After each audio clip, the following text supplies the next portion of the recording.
Hello दोस्तों, good morning. स्वागत है एक बार फिर से आप सभी का एमजेटी एजुकेशन में। दोस्तों आज है 11 मई और आज की वीडियो में हम लोग बात करेंगे 11 मई 2024 के मोस्ट इंपोर्टेंट करंट अफेयर के क्वेश्चंस के बारे में। वीडियो अगर पसंद आएगी तो इसे लाइक और शेयर करना और चैनल पर नए आए हो चैनल को सब्सक्राइब जरूर करना।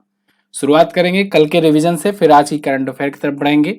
कल हम लोगों ने पढ़ा था कि भारत जो है ये $100 बिलियन से ज्यादा प्रेषण यानी रेमिटेंस प्राप्त करने वाला पहला देश है दुनिया का। एक्चुअली में इसने $111 बिलियन का रेमिटेंस अभी हाल ही के वर्ष में प्राप्त किया है। आईएएफ यानी इंडियन एयरफोर्स ने उत्तराखंड के जंगलों में लगी आग से निपटने के लिए बॉबी बकेट ऑपरेशन शुरू किया है। इसके अलावा त्रिपुरा का पहला अंतर्राष्ट्रीय क्रिकेट स्टेडियम बन रहा है, 2025 तक ये कंप्लीट होगा। व्लादिमीर पुतिन रूस के 5वें कार्यकाल के लिए शपथ ग्रहण किए राष्ट्रपति के रूप में। और सौर ऊर्जा के उत्पादन के मामले में भारत रहा तीसरे स्थान पर। और वहीं हेनले एंड पार्टनर्स और न्यू वेल्थ हेल्थ रिपोर्ट के द्वारा जारी एक रिपोर्ट में दुनिया के सबसे अमीर शहरों की नवीनतम रैंकिंग में टॉप पर रहा न्यूयॉर्क, 24वें स्थान पर मुंबई था। Global pride of Sindhi award से सम्मानित किए गए पवन सिंधी। और भारत ने एएसबीसी अंडर 2022 यूथ बॉक्सिंग चैंपियनशिप में कुल 43 मेडल जीते। जॉन स्विनी स्कॉटलैंड के प्रथम मंत्री बनने की ओर अग्रसर हैं। अगला ये प्रथम मंत्री बनेंगे। भारतीय कंपनी अडानी ग्रुप, इसने श्रीलंका में $442 मिलियन का इन्वेस्टमेंट करने की घोषणा की है और ये पवन ऊर्जा प्रोजेक्ट के रूप में इन्वेस्टमेंट होगा। ये टॉप 10 करंट अफेयर के क्वेश्चंस थे कल की वीडियो से, जिनका आपने किया है 1 मिनट में रिवीजन। अब बात करेंगे आज की करंट अफेयर की, लेकिन उससे पहले आपको बता दूं एमजेटी ऐप पर इसकी फ्री में पीडीएफ और फ्री में क्विज दी जाती है रोजाना, तो आप उसको प्राप्त कर सकते हो। MJT app Google play store पर आपको मिल जाएगा। पहला क्वेश्चन, हाल ही में राष्ट्रीय प्रौद्योगिकी दिवस कब मनाया गया? National technology day. तो ये मनाया जाता है दोस्तों प्रत्येक वर्ष 11 मई को, 11th ऑफ द मे। देखो 11 मई को ना हम लोगों ने पोखरण परीक्षण किया था, याद होगा, ऑपरेशन शक्ति। ऑपरेशन शक्ति के तहत पोखरण परीक्षण किया गया था, यानी पोखरण में परमाणु परीक्षण हुआ था। कौन सा परीक्षण? परमाणु परीक्षण। न्यूक्लियर टेस्ट किया था, भारत न्यूक्लियर महाशक्ति बन गया था। और इसके बाद से भारत की समझ लो एक साख दुनिया भर में और ज्यादा बढ़ गई। अटल बिहारी वाजपेयी जी का टाइम पीरियड चल रहा था 11 मई को, और उस टाइम पर देखो जो चीफ थे प्रोजेक्ट के वो थे डॉक्टर एपीजे अब्दुल कलाम जी। तो फिलहाल उसी दिन को हम लोग याद करते हुए 11 मई को राष्ट्रीय प्रौद्योगिकी दिवस या कहें नेशनल टेक्नोलॉजी डे मनाते हैं। थीम 2024 की अभी तक डिसाइड नहीं की गई है, हो सकता है अब की भी ना जाए। थीम 2023 की देख लो, science technology and innovation in Atmanirbhar Bharat. अगर 2024 की थीम आती है तो मैं आपको बताऊंगा, क्योंकि आज ही मनाया जाएगा। तो अगर आज थीम को अनाउंस होगी तो मैं आपको कल की वीडियो में अपडेट कर दूंगा। यहाँ पर प्रमुख दिवस हैं कुछ जो अभी तक आए हुए हैं, हम लोग रिवाइज कर लेते हैं। आज कई दिन हो गए हैं। 1 मई को दोस्तों अंतर्राष्ट्रीय मजदूर दिवस मनाया गया, साथ ही साथ गुजरात और महाराष्ट्र का राज्य स्थापना दिवस मनाया गया। 3 मई को विश्व प्रेस स्वतंत्रता दिवस मनाया गया। 7 मई को विश्व एथलेटिक दिवस, और 7 मई को ही इस बार विश्व अस्थमा दिवस मनाया गया था, क्योंकि इस बार 7 मई को पड़ा था फर्स्ट ट्यूसडे ऑफ मई। तो जब भी मई मंथ का पहला ट्यूसडे आता है तब मनाया जाता है विश्व अस्थमा दिवस। 8 मई को विश्व रेड क्रॉस दिवस मनाया गया, रेड क्रॉस डे। 11 मई को राष्ट्रीय प्रौद्योगिकी दिवस। अगला, हाल ही में कहां पर भारत और फ्रांस के बीच सैन्य अभ्यास शक्ति का आयोजन किया जाएगा? तो सैन्य अभ्यास शक्ति ये दोस्तों मेघालय में, मेघालय के उमरेई में आयोजित होगा। कहां पर? उमरेई में। और शक्ति है तो इसका मतलब भारत और फ्रांस के बीच में होगा। भारत और फ्रांस के अभ्यासों को मैंने कई बार आपको रिवाइज कराया हुआ है, जैसे शक्ति हुआ, वरुण हुआ, गरुण हुआ, फ्रिंजेक्स हुआ। ये सभी भारत और फ्रांस के बीच होने वाले एक्सरसाइजेस हैं। तो यहाँ पर इंडियन एक्सप्रेस का आर्टिकल आप देखोगे, India France to hold exercise Shakti in Meghalaya. देखो शक्ति जो है ना ये द्विवार्षिक है, यानी 2 वर्षों में एक बार आयोजित होता है। तो इस बार ये उमरेई मेघालय में हेल्ड होने जा रहा है। कब से कब तक? 13 मई से 26 मई के बीच में। इस बार इसका 7वां संस्करण होगा, ये बात भी ध्यान रखना। क्लियर है ना? तो शक्ति, वरुण, गरुण और फ्रिंजेक्स ये सभी भारत और फ्रांस के साथ होने वाले एक्सरसाइजेज हैं। शक्ति की बात करें तो 2011 से शुरू हुआ था और 2 वर्षों में एक बार होता है। ठीक है जी। यहाँ पर पिछले दिनों में कुछ और सैन्य अभ्यास हुए थे, उनका रिवीजन करेंगे। जैसे अभी गगन स्ट्राइक के बारे में कल हम लोगों ने डिस्कस किया था कि भारतीय सेना और वायुसेना कर रही है पंजाब में। संयुक्त सुरक्षा अभ्यास भारत इजराइल ने किया नई दिल्ली में। ऑपरेशन मेघदूत भारतीय सेना और भारतीय वायुसेना ने किया लद्दाख में। 10 तलीक अभ्यास भारत और उज्बेकिस्तान के बीच होता है, याद रखना इंपॉर्टेंट है। दोस्ती 16 भारत, मालदीव और श्रीलंका के बीच में हुआ। और ट्राइलेट ये भारत, मोजाम्बिक और तंजानिया के बीच हुआ। टाइगर ट्रंप भारत अमेरिका के बीच में हुआ। तो ये प्रमुख अभ्यास जो रिसेंट के हुए हैं, जो लास्ट वाले हुए हैं, उनको मैं आपको यहाँ पर बताया हूँ। ठीक है, अगला देखते हैं। अगला क्वेश्चन है, हाल ही में जारी ईएसी रिपोर्ट के अनुसार भारत में हिंदुओं की संख्या में कितने प्रतिशत की कमी आई है। अभी हाल ही में दोस्तों ईएसी की एक रिपोर्ट आई है और इसमें चौंकाने वाला खुलासा हुआ है कि भारत में हिंदुओं की संख्या में संख्या नहीं कहेंगे, एक्चुअली में हिंदुओं के प्रतिशत में कमी देखने को मिली है 7.8%। अब इसको ध्यान से समझने की आवश्यकता है। ये जो क्वेश्चन है थोड़ा सा टफ हो सकता है, इसको अच्छे से समझोगे आप तो आपको समझ में आ जाएगी। आप इसको एक एग्जाम्पल से समझो, जैसे कि मान लो यहाँ पर परसेंटेज की बात हो रही है, ये बात ध्यान रखना, संख्या की नंबर्स की बात नहीं हो रही है। यहाँ पर एक रिपोर्ट जारी की गई अभी हाल ही में प्रधानमंत्री आर्थिक सलाहकार परिषद के थ्रू, और इसमें इस रिपोर्ट में इस स्टडी में जिसका नाम धार्मिक अल्पसंख्यक की हिस्सेदारी एक क्रॉस कंट्री विश्लेषण था, इस रिपोर्ट में यह बताया गया कि 1950 में जो हिस्सेदारी थी भारत में हिंदुओं की, वो हिस्सेदारी आज के टाइम पर घट करके हो गई है 7.8% से घटी हुई है। ठीक है ना। अब इसको आप ऐसे समझो कि जैसे मान लो कि 100 में से 100 टोटल पॉपुलेशन थी मान लो, तो उसमें मान लीजिए आप 83 हिंदू रहा करते थे 1950 में। तो आज के टाइम पर ये लगभग, मतलब इसमें 7% और कम कर दो तो इसका मतलब ये 75 ही रह गए हैं। क्लियर है ना। ये बात यहाँ पर कही गई है। इसमें ये नहीं कहा गया है कि संख्या कितनी है, संख्या ऑब्वियस सी बात है बढ़ ही रही है, तभी तो 144 करोड़ की आबादी पर हम लोग आज पहुंच गए हैं टोटल ओवरऑल में। लेकिन इस स्टडी में अल्पसंख्यकों की हिस्सेदारी पर रिपोर्ट जारी की गई है और इसमें देखिए बताया गया है कि हिंदू की आबादी में 7.81% की गिरावट आई है। मुस्लिम कम्युनिटी में वहीं हिस्सेदारी में 43.15% की वृद्धि देखने को मिली है। तो इस रिपोर्ट में ऐसा नहीं है कि सिर्फ हिंदू और मुस्लिम की ही बताई गई है रिपोर्ट, ये चूंकि अल्पसंख्यकों की हिस्सेदारी के नाम से है तो इसमें हर प्रकार के जो धर्म हैं उनको यहाँ पर दिखाया गया। जैसे इसमें ईसाइयों को बताया गया है कि ईसाइयों में 5.4% की ग्रोथ मिली है और अब आज के टाइम पर हिस्सेदारी 2.36% हो गई है। यानी कि 100% में अगर आप देखें तो आउट ऑफ 100% में 78% आज के टाइम पर हिंदू की आबादी है, 14.09% मुस्लिम की आबादी है, 2.36% ये ईसाइयों की आबादी है। इसी प्रकार सिख की आबादी 1.85% और बौद्ध की आबादी 0.81% है। इसके अलावा आगे और पादरी, जैन ये सब हैं बाकी की। ठीक है, तो ये रिपोर्ट है ईएसी पीएम रिपोर्ट, यानी प्रधानमंत्री की आर्थिक सलाहकार परिषद की रिपोर्ट। ध्यान रखना इंपॉर्टेंट है। और ये सेम चीज इंग्लिश में भी है, जिनको स्क्रीनशॉट लेना है ले सकते हो, वरना पीडीएफ तो आपको दे ही जाएगी। अच्छा, पीडीएफ आपको टेलीग्राम पर दी जाती है, टेलीग्राम पर जाओ और एमजेटी एजुकेशन लिख करके सर्च करो। एमजेटी एजुकेशन नाम से आपका चैनल है, उस पर आप ज्वाइन हो जाइए, वहीं पर फ्री में पीडीएफ डेली आपको भेजी जाती है। अगला क्वेश्चन, कैडेट डिफेंस सिस्टम ने किसकी सहायता से भारत का पहला LAM सिस्टम लॉन्च किया। तो दोस्तों अभी कैडेट डिफेंस सिस्टम ने डीआरडीओ की मदद से LAM सिस्टम लॉन्च किया। देखो एक चीज मैं आपको बता दूं, अगर कोई अंतरिक्ष से रिलेटेड चीजें होती हैं तब आप समझना इसरो उसमें मदद करेगा, कहीं ना कहीं मतलब इन्वॉल्व रहेगा। अगर डिफेंस रिलेटेड चीजें हैं तो उसमें डीआरडीओ हुआ, या फिर आपका अगर मान लो एयर व्हीकल्स है तो उसमें आपका हिंदुस्तान एरोनॉटिक्स लिमिटेड HAL शामिल हो सकता है। अगर गन बंदूक इन सब की बात है तो बेल हो सकता है इन्वॉल्व हो उसमें। तो ये सब कुछ कंपनियां हैं जो जिन जिन क्षेत्रों में काम करते हैं, इनसे आप आइडिया लगा सकते हो। यहाँ डिफेंस की बात हो रही है तो आप डीआरडीओ लगा देना। कैडेट डिफेंस सिस्टम एक समझो कि एक स्टार्टअप ही है डिफेंस सेक्टर में, तो डीआरडीओ की मदद से इसने LAM लॉन्च किया है। ये लॉइटरिंग एरियल म्यूनिशन है, ये LAM के नाम से शॉर्ट फॉर्म में जाना जाता है और ये भारत ने पहली बार स्वदेशी रूप से बनाया है। कैडेट डिफेंस सिस्टम्स की मदद से डीआरडीओ इसमें शामिल था। तो ये आर्म्ड फोर्सेस के लिए बनाया गया है और अब ऐसी डिमांड की जा रही है कि 50 और ऐसे सिस्टम की आवश्यकता है, तो ये हो सकता है यही पूर्ति करे इस डिमांड की। कैडेट डिफेंस सिस्टम की बात करें तो इसके CEO हैं अवधेश खेतान। क्लियर है ना। चलिए आगे देखते हैं। यहाँ पर देश का पहला, चूंकि ये है तो देश का पहला और क्या क्या आया था अभी चर्चा में, उसको देख लेते हैं।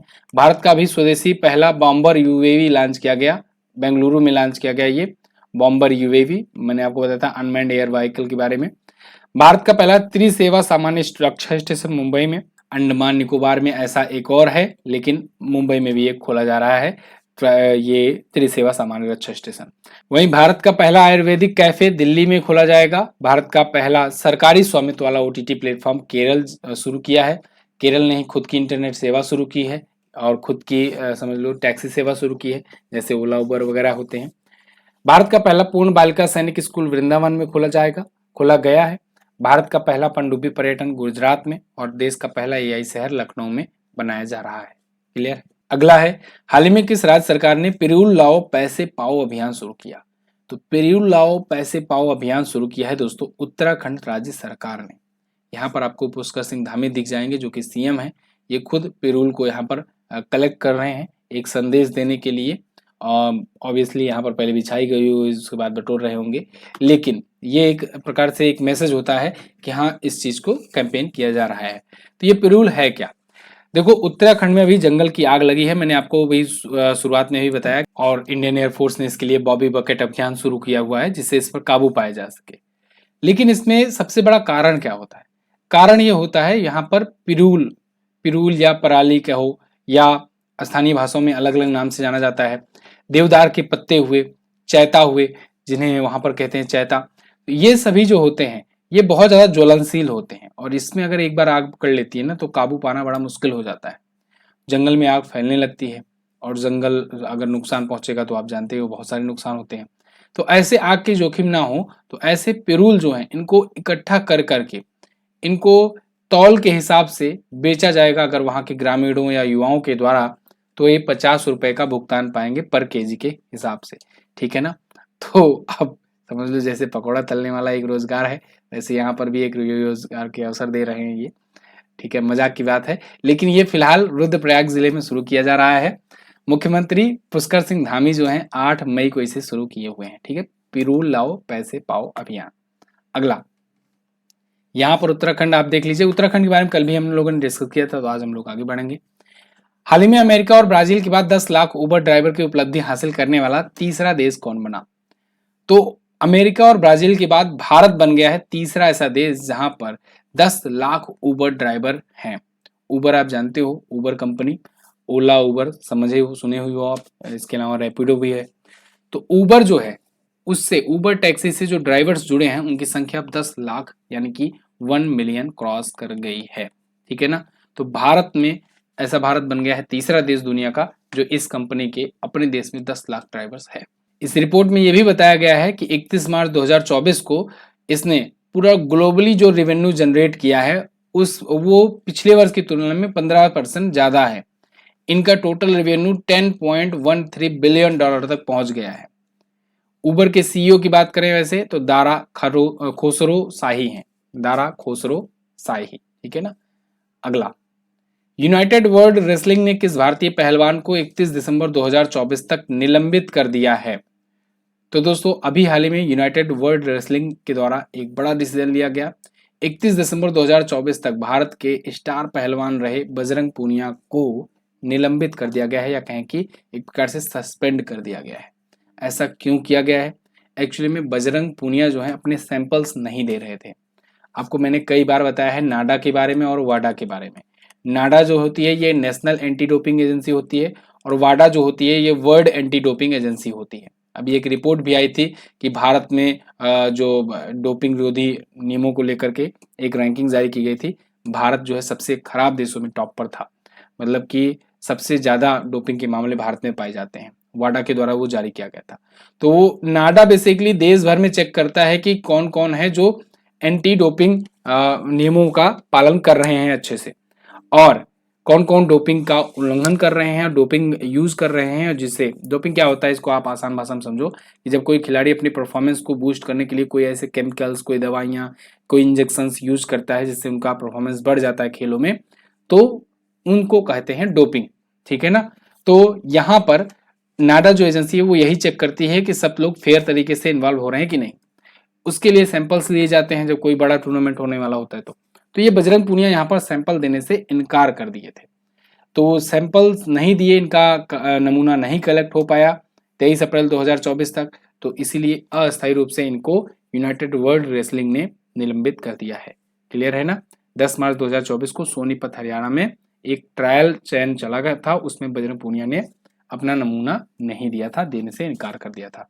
ठीक है, बजरंग पूनिया के बारे में बात करें तो अभी ये चर्चे में जब तब आए थे टोक्यो ओलंपिक में, जब 2020 में इन्होंने कांस्य पदक जीता था और 4 बार की विश्व चैंपियनशिप पदक भी जीत चुके हैं और नंबर 1 रैंकिंग तक भी ये पहुंच चुके हैं एक बार। बजरंग पुनिया हरियाणा के हैं। अगला क्वेश्चन देखते हैं। हाल ही में केकी मिस्त्री को किस बैंक का नया चेयरमैन नियुक्त किया गया?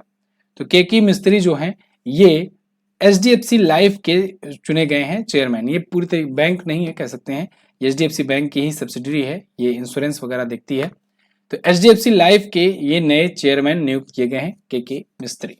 ठीक है, इनके पास काफी लंबा अनुभव है बैंकिंग सेक्टर का, इंश्योरेंस सेक्टर का। एचडीएफसी लाइफ इंश्योरेंस के अध्यक्ष के रूप में ये काम करेंगे। किसकी जगह पर आए हैं? दीपक पारेख की जगह पर आए हैं। एचडीएफसी बैंक लिमिटेड की बात करें अगर तो 1994 में स्थापना हुई थी, मुंबई में हेडक्वार्टर है, सीईओ और एमडी हैं शशिधर जगदीशन। क्लियर है ना? अगला क्वेश्चन देखते हैं। हाल ही में मिली जानकारी के अनुसार कौन सी भारतीय एजेंसी के द्वारा तरल ऑक्सीजन कैरोसिन चलित सेमी क्रायोजेनिक इंजन विकसित किया जा रहा है? तो एक सेमी क्रायोजेनिक इंजन विकसित किया जा रहा है और ये इसरो के द्वारा विकसित किया जा रहा है। इसरो विकसित करेगा, लेकिन खास बात यह है कि ये लिक्विड ऑक्सीजन कैरोसिन ऑपरेटेड होगा। ठीक है ना, यहाँ पर देखो, ISRO developing semi cryogenic engine working on liquid oxygen kerosene. तो ये इसरो के द्वारा बनाया जा रहा है। ये 2000 किलो न्यूटन का ये थ्रस्ट जो है ये जनरेट कर सकेगा। क्रायोजेनिक इंजन बेसिकली रॉकेट वगैरह को उड़ने के लिए मदद करता है और उसी के लिए ये यूज होगा। तो जो अपना सबसे हैवी प्रक्षेपण यान है, रॉकेट है LVM-3, अभी आपने देखा LVM-3 M4 से हम लोगों ने क्या लॉन्च किया था? चंद्रयान 3 लॉन्च किया था। ठीक है ना, तो ऐसे ही उसी टाइप का जो रॉकेट होगा उसमें ये पेलोड की क्षमता को और बढ़ाएगा। देखो, इसरो ने टारगेट भी रखा है कि 2035 तक हम लोग अपना खुद का स्पेस स्टेशन बनाएंगे। 2040 तक हम लोग चंद्रमा पर एक बार मनुष्य को भेजेंगे, मानव मिशन होगा चंद्रमा पर। ठीक है ना, तो इन सब के लिए ना कोई अच्छा सा एकदम पावरफुल अपना रॉकेट होना चाहिए। ठीक, एलन मस्क जैसा, जो जाएगा भी और लेकर आएगा भी। ठीक है ना, तो यहाँ पर देखो, ये 2000 किलो न्यूटन सेमी क्रायोजेनिक में पहली बार इसका उपयोग किया जा रहा है। 2000 किलो न्यूटन थ्रस्ट का ये इंजन होगा। क्लियर? इसरो के बारे में बेसिक चीज तो आप जानते हो। 15 अगस्त 1969 को इसकी स्थापना हुई थी। हेडक्वार्टर इसका बेंगलुरु में है और अध्यक्ष हैं एस सोमनाथ साहब। यहाँ पर इसरो के कुछ और क्वेश्चंस आए हुए हैं जो पिछले दिनों में चर्चे में थे, देख लेते हैं। जैसे अंतरिक्ष सुरक्षा के लिए बेंगलुरु में दिगंतारा मुख्यालय खोला गया। 2030 तक मलबा मुक्त अंतरिक्ष मिशन हासिल करने का लक्ष्य रखा गया। ये एक चीज और ध्यान रखना। 2040 में चंद्रयान 4 लॉन्च होगा, जो कि मानव मिशन होगा, मनुष्य को चंद्रमा पर भेजेगा इसरो। स्टार 2024 कार्यक्रम शुरू किया गया। एविएशन वीक लॉर्ड्स अवार्ड से सम्मानित किया गया इसरो को। ठीक है ना, चंद्रयान 3 की सबसे सक्सेस लॉन्चिंग के लिए। RLV पुष्पक की सफल लैंडिंग परीक्षण कराया गया। ये समझो एक प्रकार का कह सकते हैं रीयूजेबल रॉकेट होगा। अगला, मई 2024 में L&T ग्रुप के नए अध्यक्ष कौन बनाए गए? L&T, लार्सन एंड ट्रूबो, नाम आपने जरूर सुना होगा। स्टैच्यू ऑफ यूनिटी, ऐसे बहुत ऐसे बड़े बड़े प्रोजेक्ट इसने बनाए रखे हैं L&T ग्रुप ने। तो उसी के नए अध्यक्ष नियुक्त किए गए हैं R शंकर रमन। R शंकर रमन यहाँ पर आपको दिख रहे हैं, ये L&T ग्रुप के नए अध्यक्ष होंगे। इनकी पदोन्नति की गई है, मतलब इस पे ये पहले से काम कर रहे थे CFO के रूप में, चीफ फाइनेंशियल ऑफिसर के रूप में, और अब इनको अध्यक्ष बना दिया गया है। और इसके साथ ही सुब्रमण्यम शर्मा को पूर्णकालिक निदेशक और अध्यक्ष ऊर्जा के रूप में, यानी एनर्जी वाला सेक्टर ये देखेंगे, ये नियुक्त किए गए हैं। लार्सन एंड ट्रूबो की बात करें तो 1946 में कंपनी स्थापित हुई थी। मुंबई में इसका हेडक्वार्टर है और CMD अभी के लिए हैं SN सुब्रमण्यम। तो ये थे टॉप 10 करंट अफेयर के क्वेश्चन साथियों। आई होप आपको वीडियो पसंद आई होगी, और अगर पसंद आई है तो इसको लाइक कीजिएगा, शेयर कीजिएगा और चैनल को सब्सक्राइब करना मत भूलना। इसके अलावा अगर ईबुक आपने नहीं लिया अभी तक तो ईबुक आप लीजिए, हर एक महीने की अवेलेबल है। इस नंबर पर व्हाट्सएप करना है, QR कोड भेजा जाएगा, वहां पर पेमेंट करके आप प्राप्त कर सकते हैं। कल के क्वेश्चंस की बात करते हैं। कल मैंने आपसे पूछा था IPL में 200 विकेट लेने वाले इकलौते गेंदबाज कौन है, तो वो हैं यजुवेंद्र चहल। मणिपुर का राष्ट्रीय पक्षी कौन है, तो वो है नोंगीन। आज आपको क्या बताना है, हेनले एंड पार्टनर्स और न्यू वेल्थ रिपोर्ट के द्वारा जारी दुनिया के सबसे अमीर शहरों की नवीनतम रैंकिंग में भारत में टॉप शहर मुंबई किस स्थान पर है। अगर आप ध्यान दिए होंगे तो शुरुआत में मैंने आपको बताया था। निम्न में से कौन सा नृत्य त्रिपुरा से संबंधित नहीं है, ये भी बताइएगा। बहुत बहुत धन्यवाद यहाँ तक वीडियो देखने के लिए। चैनल को सब्सक्राइब जरूर कर लेना। हमारी पुस्तकें भी अगर ऑर्डर करना चाहते हो तो ऑर्डर कर सकते हो। मिलेंगे अगली क्लास में, तब तक के लिए नमस्कार, जय हिंद, वंदे मातरम।